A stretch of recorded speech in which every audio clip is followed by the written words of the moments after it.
Hey everyone, my name is Lira. I'm a college student, and one thing I learned very quickly in college is that almost everything suddenly becomes a financial decision.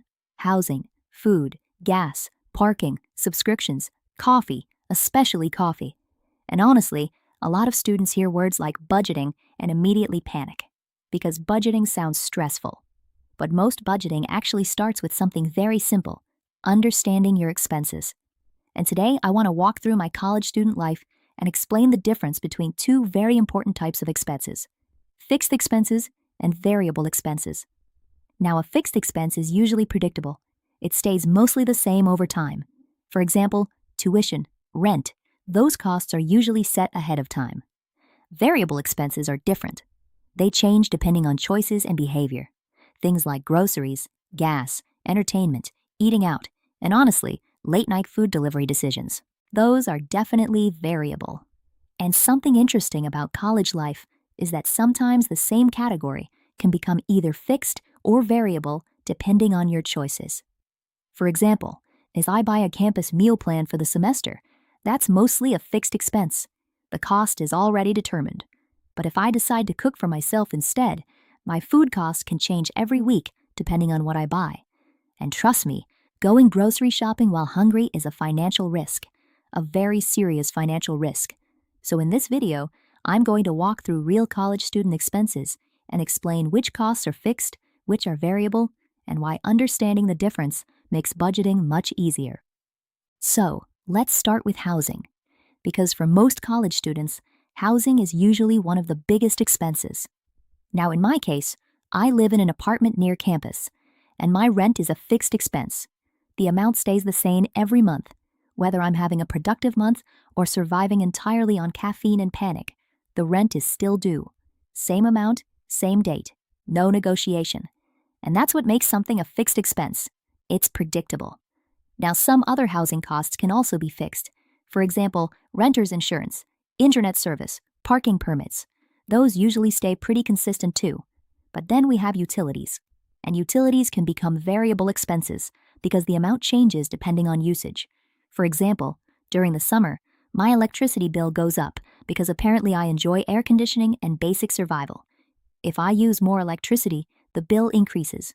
If I use less, the bill decreases. And honestly, college students discover this very quickly the first time they see an electricity bill after leaving lights on for no reason. Very educational experience.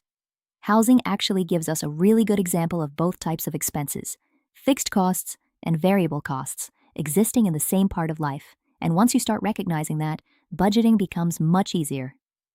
Now let's talk about food, because college student eating habits are honestly an entire financial category by themselves.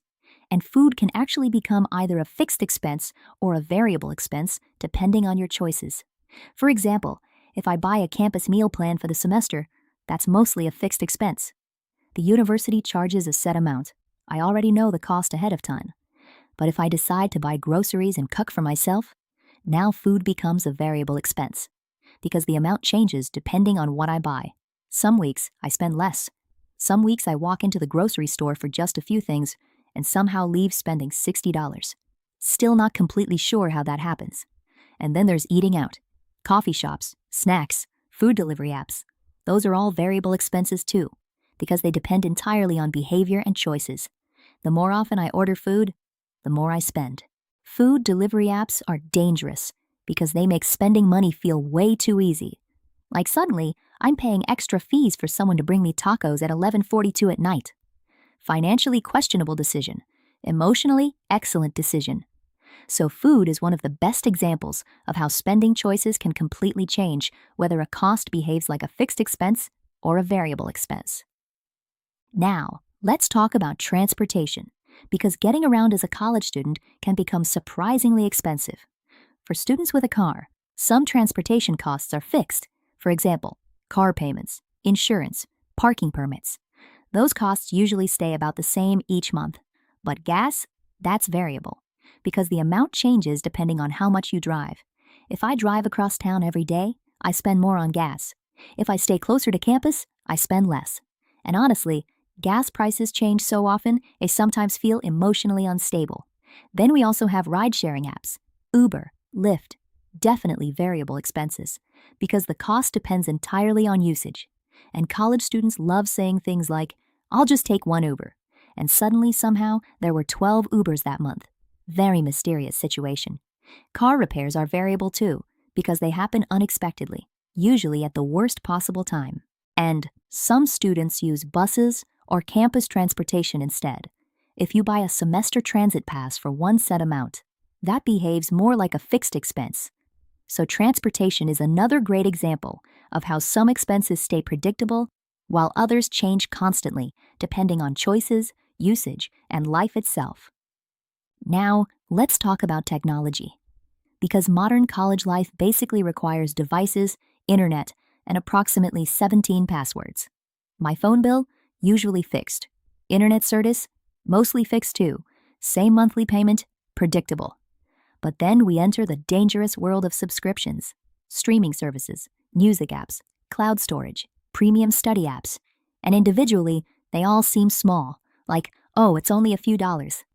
But eventually, those small charges start stacking together every month, and suddenly your bank account is funding an entire digital ecosystem. Very humbling experience. Most subscriptions are fixed expenses because the amount repeats regularly, especially if they automatically renew, which they absolutely love doing. But online shopping, app purchases, random late-night purchases after studying for 4 hours straight, those are variable expenses because the amount changes depending on behavior. Online shopping becomes much more dangerous during finals week. At some point, your brain starts saying things like, you know what would improve this study session? Buying a hoodie. That is not financial logic. That is exhaustion. So technology expenses give us another important lesson. Some costs stay predictable every month, while others change depending on habits and spending decisions. Now let's talk about actual school expenses, because college has a very creative way of introducing new charges when you least expect them. Tuition is a fixed expense. Same with certain university fees, lab fees, technology fees, and sometimes online homework platform fees. Apparently paying tuition was simply not enough. Very inspiring system. These costs are usually predetermined. You know about them ahead of time. That makes them fixed expenses. But textbooks can become variable expenses because the amount changes depending on the class, the professor, and whether the bookstore decides a biology textbook should cost the same as a small vehicle. School supplies are variable too. Notebooks, printing, and honestly, printing costs somehow appear exactly when your assignment is due in 9 minutes. That timing feels intentional. Some semesters, school expenses are higher, some semesters lower, which is exactly why they behave like variable costs. And once you start separating school expenses into fixed and variable categories, it becomes much easier to understand where your money is actually going during the semester. Now, let's talk about entertainment and social life, because college students are not robots. People go out, people have fun, people buy coffee for emotional support. And most entertainment expenses are variable costs. Things like movies, concerts, gaming, shopping, snacks, restaurants, weekend trips. Those costs change depending on choices and behavior. Some months you spend very little, other months your bank account starts asking questions. And honestly, social spending happens fast in college. One friend says, let's just grab coffee. And suddenly, somehow, you spent $20 and 3 hours talking about classes and life decisions. Completely worth it.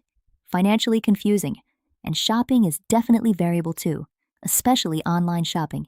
Because sometimes people buy things they need, and sometimes people buy things because they were stressed, tired, bored, or avoiding studying. Very different financial situations. And here's something important. Variable expenses are usually easier to control than fixed expenses. It is much harder to suddenly reduce rent, but it is easier to reduce eating out, shopping, or entertainment spending if necessary. And that flexibility is one reason understanding variable expenses matters so much for budgeting. So, after going through college life expenses, here's what I finally realized. Almost every expense falls into one of two categories: fixed expenses or variable expenses. Fixed expenses are usually predictable. things like rent, tuition, phone bills, or subscriptions. The amount normally stays the same for a certain period of time. Variable expenses are different. They change depending on choices, behavior, and usage. Things like food, gas, entertainment, shopping, and eating out. And honestly, understanding the difference makes budgeting much less confusing. Because once you recognize which expenses are fixed and which are variable, you start understanding where your money is actually going. You also start realizing which expenses give you flexibility and which ones are harder to change. And that's important for financial literacy, because budgeting is not about removing enjoyment from your life. It is about awareness. It is about understanding your spending decisions. And honestly, college is one of the best times to start learning those habits. Anyway, that's the financial story of my college student life. Thank you for watching, and I'll see you in the next video.